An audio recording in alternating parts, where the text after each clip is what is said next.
안녕하세요. 평소 다른 이들의 기가 막힌 사연을 들으면서 웃기도 하고 눈물을 흘리기도 하며 많은 위로를 받아온 애청자입니다. 사실 제게도 남들에게 들려주기에 참 어려운 사연이 있습니다.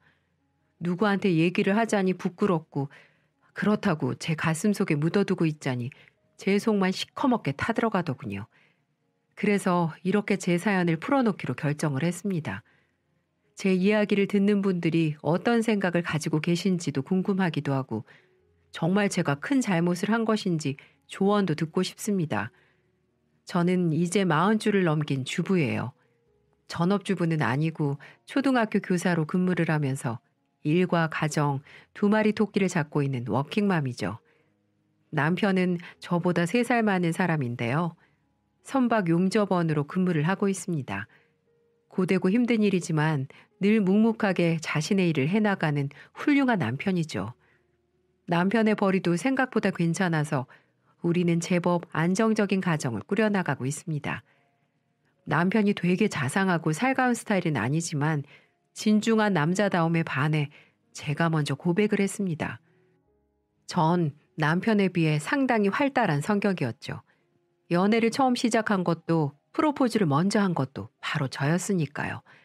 지금 생각해보면 좀 튕겨볼 걸 그랬나 하는 후회도 들지만 곰 같은 이 사람의 고백을 기다리기엔 제 인내심이 부족했거든요. 하긴 만약 그이의 고백을 기다렸다면 검은 머리가 백발이 되어도 고백을 못 받았을지도 모르겠습니다. 저는 안정적인 공무원이고 남편은 건실한 기술자에다가 토끼 같은 자식이 2이나 있으니 여러분들도 우리 가정에는 별 문제가 없어 보이시죠? 저도 결혼 전에는 그렇게 생각했습니다. 하지만 정작 큰 문제는 다른 곳에 있었습니다. 바로 시어머니와의 갈등 때문인데요. 남들 이야기일 줄만 알았던 일이 제게도 벌어지기 시작했습니다. 결혼 전 시어머니는 정말 다정하신 분이셨어요. 나이에 비해 꾸밀 줄도 아시고 매일 빠지지 않고 수영장에 다니실 정도로 운동도 즐겨 하셨죠. 친구분들도 자주 만나면서 노년의 인생을 즐길 줄 아는 분이셨습니다. 전 그런 시어머니를 보면서 친정엄마와 비교도 많이 했습니다. 사실 친정엄마는 장애를 가지고 계셨거든요. 어릴 적 알았던 중이염을 방치하는 바람에 귀를 잘 듣지 못하시고 말씀도 좀 어눌하세요. 없는 형편에 적절한 치료를 하지 못한 게 화근이 된 거였죠. 하지만 전 그런 친정엄마가 조금도 부끄럽지 않았습니다. 그저 시어머니처럼 인생을 즐기지 못하시는 것 같아 안타까울 뿐이었죠. 아무튼 시어머니는 제가 무척 마음에 든다며 딸처럼 예뻐해 주셨습니다. 친구분들이 모인 자리에도 여러 번 데리고 다니시며 자랑을 하셨죠. 저 역시 국이 먹고 낯을 가리지 않는 성격이라서 거부감 없이 시어머니와 잘 어울렸습니다. 이런 시어머니라면 정말 친정엄마처럼 잘 지낼 수 있을 거라고 생각했죠. 하지만 그 생각이 얼마나 바보 같았는지 지금도 그때의 저를 뜯어말리고 싶은 마음이 굴뚝 같습니다. 시어머니와의 갈등이 생기기 시작한 건 결혼 초부터였습니다. 물은 사다 먹지 말고 결명자를 끓여서 먹어라. 정태는 용접 일을 하니까 늘 눈 건강이 먼저야. 아유, 어머니, 요즘 눈에 좋은 영양제가 얼마나 많은데요. 어떻게 매번 결명자를 끓여 먹어요. 여름에는 금방 쉬기도 하고요. 돈 주고 사 먹는 영양제랑 정성으로 끓이는 차랑 똑같니? 한 번에 넉넉히 끓였다가 식힌 후에 냉장고에 넣어두면 상할 일도 없으니까 그렇게 해라. 이런 사소한 일들쯤이야 아무것도 아니죠. 아들 걱정하는 부모의 마음을 제가 왜 모르겠습니까? 충분히 이해할 수 있는 일입니다.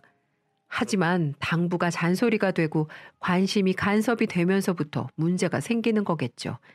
시어머니가 딱 그랬습니다. 장가 보낸 아들이 그렇게 걱정됐을까요? 아니면 일을 하는 며느리가 못 믿어왔을까요? 시어머니와의 갈등은 점점 심해지기 시작했습니다.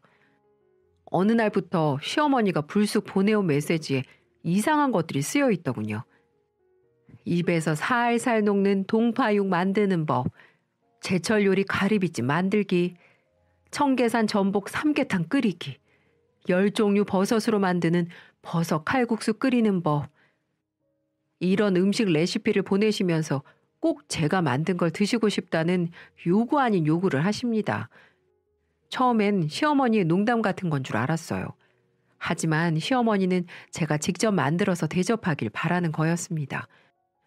어머니, 제가 동파육을 어떻게 만들어요? 저 그런 거 한 번도 만들어 본 적이 없어요. 그래서 내가 만드는 법을 보냈지 않니? TV에서 봤는데 정말 맛나게 생겼더구나. 고기가 야들야들한 게 보는 동안 침 넘어가서 죽는 줄 알았지 뭐니. 한번 만들어 봐라. 하나밖에 없는 며느리가 만들어주는 건데 얼마나 맛있겠니? 내내 이런 식이었습니다. 처음에 몇 번 만들어서 대접해 드렸죠. 얼마나 드시고 싶으시면 저러실까 그런 애잔한 마음도 있었습니다. 없는 실력에 애를 써가며 시어머니가 원하는 요리를 만들었습니다. 하지만 며느리의 음식을 요구하는 횟수가 점점 잦아지기 시작했습니다. 시부모님 댁과 저희 집은 차로 1시간 반이나 떨어진 거리입니다. 시어머니는 그 고된 거리를 마다하지 않고 굳이 음식을 드시러 오셨어요. 한 달에 한 번이었던 것이 2주에 한 번이 됐고 일주일에 한 번씩 요리를 대접하는 때도 은근히 잦았습니다. 제가 핑계라도 대고 요리 대접을 넘어가기라도 하면 시어머니는 남편에게 은근히 제 흉을 보며 섭섭함을 토로하시곤 했죠. 아무리 말수가 없는 남편이라도 불편한 기색을 제가 왜 모르겠습니까? 여보, 엄마한테 전화가 왔는데 이번 주에 식사 한번 하자시네. 민물 매운탕이 드시고 싶다시는데. 남편도 그런 말을 겨우 꺼낸다는 것도 알고 있습니다. 전 울며 겨자 먹기로 시어머니를 대접하는 일을 꼭꼭 챙겨야만 했습니다. 솔직히 너무하다 싶었지만 꾹 참았어요. 신혼 초였기도 했고 힘들게 일을 하는 남편에게 이런 문제로 신경 쓰이게 하고 싶지 않았거든요. 그래, 이깟 음식 대접이 뭐가 힘들다고. 요리 실력도 좋아지고 좋지 뭐. 전 그런 생각으로 제 나름대로는 정성을 다했습니다. 지병을 가지고 있던 시아버지도 계셨고 며느리가 해준 음식을 드실 날이 얼마나 될까 하는 안일한 생각도 있었죠. 그렇지만 시어머니의 음식 대접 문제는 앞으로 벌어질 일에 비하면 세 발의 피였다는 걸 전 조금도 눈치채지 못했습니다. 어느 날 저희 집에 방문하신 어머니는 커다란 서류 봉투를 내밀었습니다. 이게 뭐예요, 어머니? 내가 한 달간 다닌 병원비 영수증이다. 무릎이 아파서 다녔더니 좀 된다. 부모 병원비는 하나밖에 없는 자식이 돼야 하지 않겠니? 네, 근데 이걸 왜 갑자기 제게 주시는 거예요? 네가 경제권 가지고 있다면서. 너랑 결혼하기 전에는 우리 아들이 꼬박꼬박 생활비 주고 병원비 주고 그랬는데 너랑 결혼하는 바람에 한동안 못 받았다. 그러니 이제부터 생활비랑 병원비는 네가 감당해라. 아니 어머님, 그게 무슨 소리예요? 어머님 연금이랑 모아두신 돈 조금 있지 않으세요? 저희도 한참 돈 모으기 바쁜데 이런 걸 책임지라뇨. 죄송한데 한두 번은 도와드릴 수 있어도 매번 이렇게는 못 도와드려요. 죄송합니다. 전 그렇게 딱 부러지게 말하고 시모의 요구를 거부했습니다. 그러자 얼굴이 사악한 아줌마로 변하더니 그때부터 한동안 예의가 없네, 싸가지가 없네 그런 소리를 들어야 했습니다. 하지만 전 그런 욕을 들어도 아닌 건 아니었어요. 정말 황당하더군요.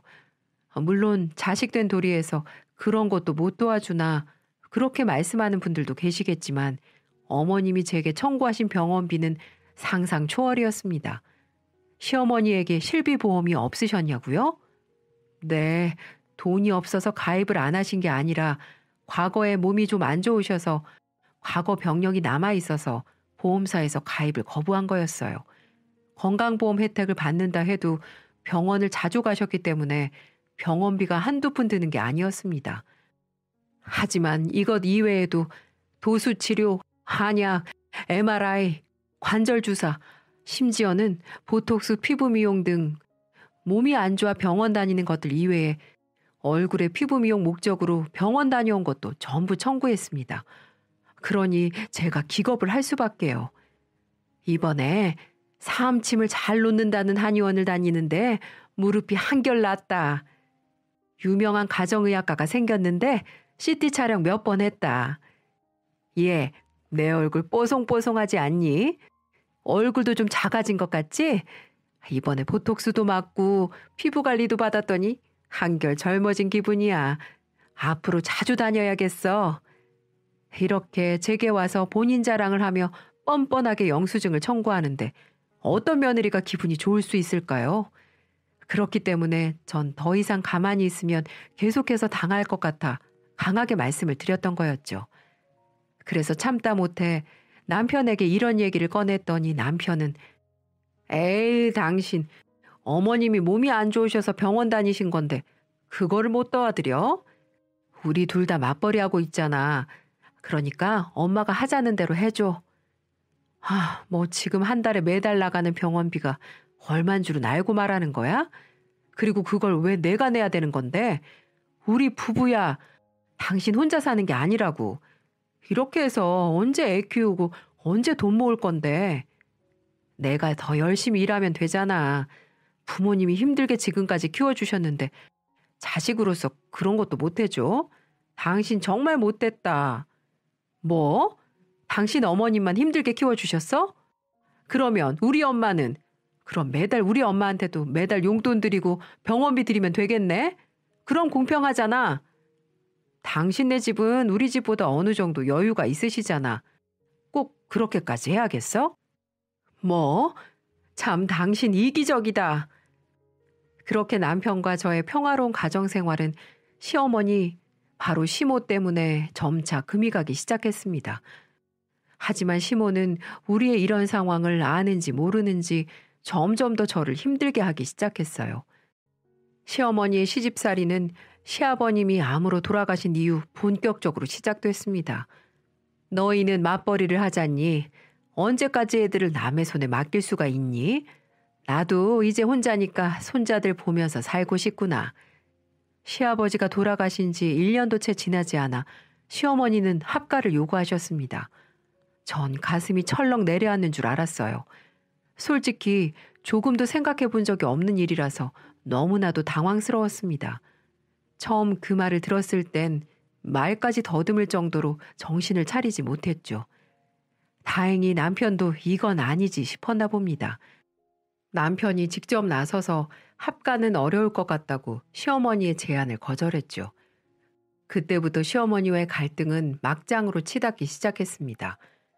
내일 친구들하고 하는 개모임에 돈 입금하는 날인데 네가 300만 원만 입금 좀 해라. 주말에 친구들 모임 있으니까 네가 운전 좀 해야겠다. 내장산 단풍이 그렇게 곱다더구나. 너도 단풍 구경도 할 겸 차 가지고 넘어오너라.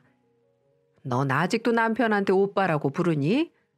네 나이가 몇인데 볼썽사납게 호칭이 그게 뭐니? 어른들 앞에선 절대 그렇게 부르지 말거라. 시어머니의 시비는 날이 갈수록 심해졌습니다. 돈이 필요하실 때마다 제 전화기는 어김없이 울렸습니다. 매달 고정적으로 적게는 몇십만 원씩 요구하셨고 많게는 300 가까이도 해드린 적도 있어요. 경제권을 제가 가지고 있으니 늘 제게 직접 전화를 해서 당당히 요구를 하셨죠. 마치 당신의 권리라도 되는 것처럼 말이죠. 저희가 부족하게 사는 건 아니었지만 그렇다고 마구 쓸 정도로 넉넉하다고는 볼 수 없습니다. 전 친정집에 뭐 하나 보내려고 해도 몇 번이나 다시 생각하거든요. 집 대출을 갚아가며 자식 둘 키우는 집이 얼마나 넘치게 살겠어요. 하지만 시어머니는 우리가 엉덩이에 돈방석이라도 깔고 사는 줄 아는지 시시때때로 돈을 요구했습니다. 하지만 시어머니와의 갈등은 비단 돈 문제뿐만이 아니었어요. 냉장고부터 옷차림까지 시어머니는 사사건건 제 살림에 흠을 잡으셨고 어디 꼬투리 잡을 게 없나 하고 눈에 불을 켜고 다니셨죠. 시어머니의 트집은 한두 가지가 아니었습니다. 저희는 집안 살림을 남편과 나눠서 하고 있거든요. 빨래와 음식은 제가, 남편은 설거지와 청소를 하고 있죠. 그걸 또 어떻게 아셨는지 남편에게 집안 살림을 시키지 말라고 핀잔을 주시기 일쑤였습니다. 힘들게 일하고 돌아온 남편한테 설거지를 시키는 게 말이 되니?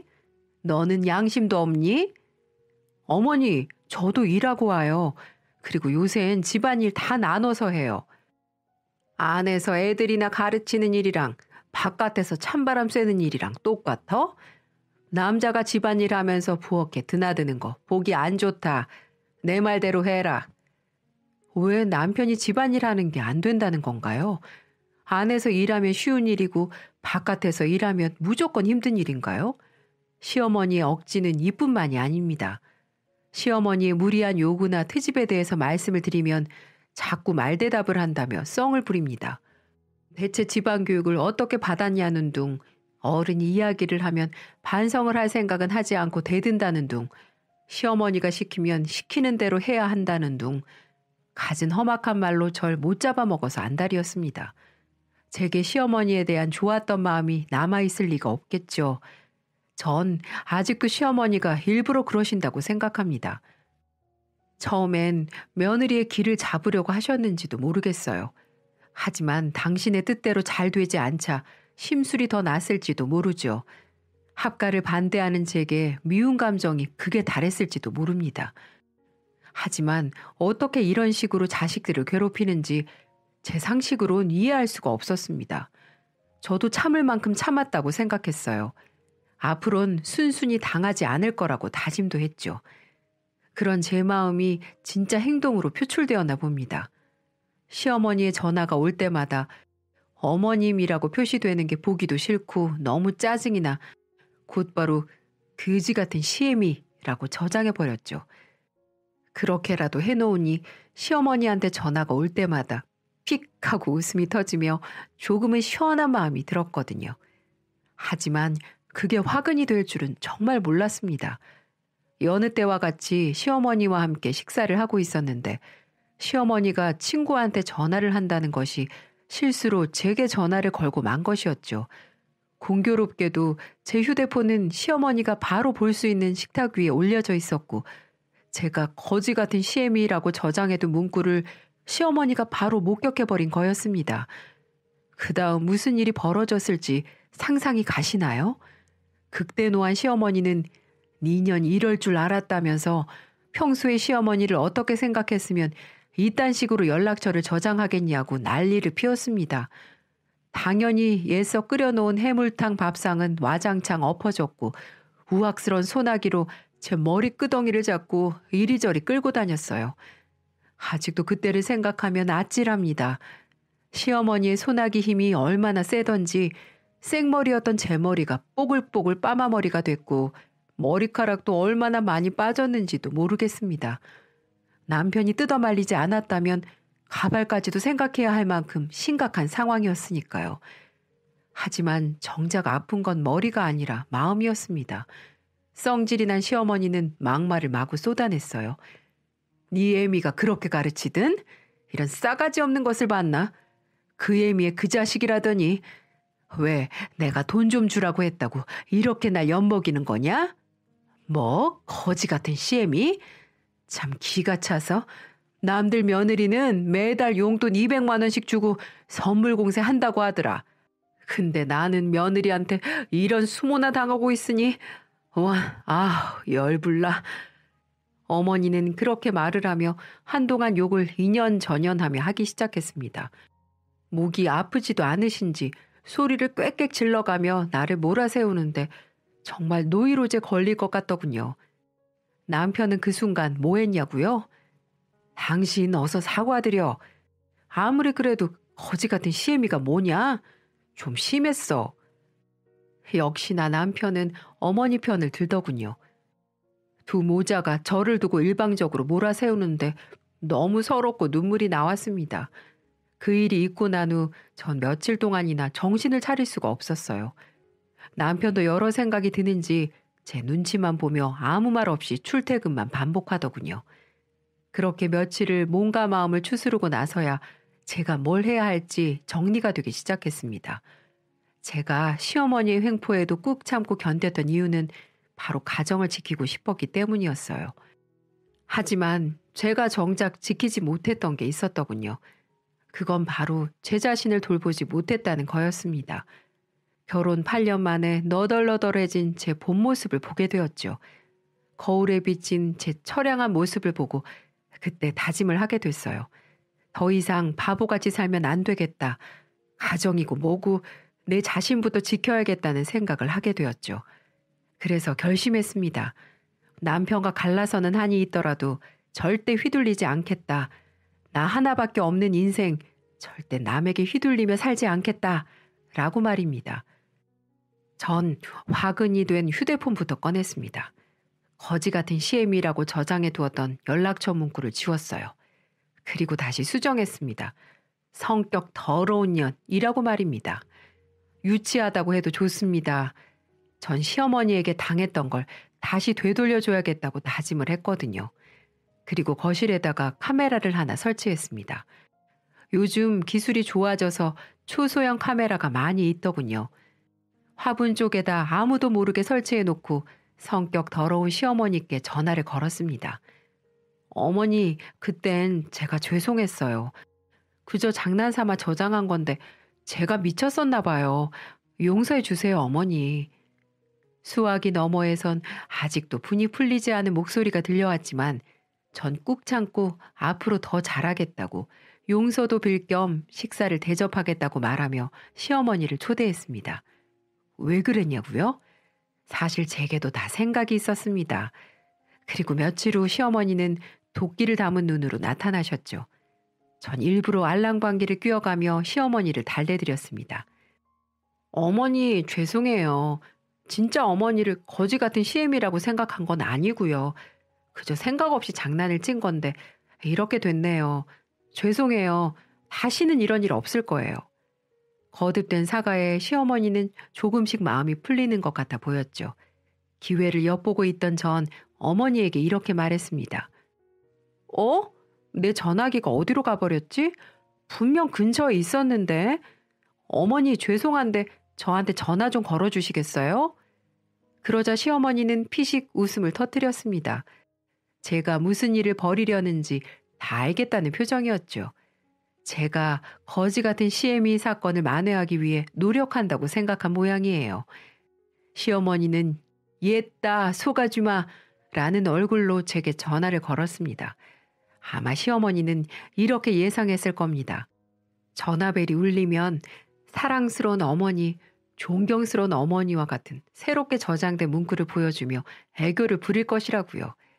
하지만 시어머니가 직접 눈으로 본 저장된 연락처는 성격 더러운 년이었습니다.